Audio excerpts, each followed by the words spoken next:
It's so costly out here. It's 45,000 Ugandan shilling. And this one? How much? This is 12,000. 12,000.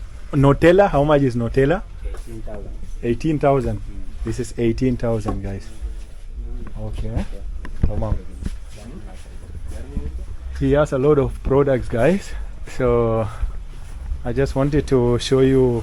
This is like local things.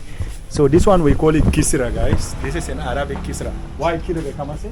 1,000. This is 1,000. This is kisra, guys. Sudanese famous thing, guys. You can eat it with any kind of curry, whatever you would like.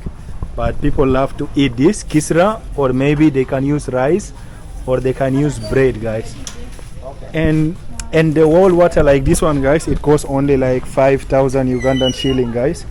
So then you can know how much is one. If the full pack is 12 inside, Okay. and it costs 5,000,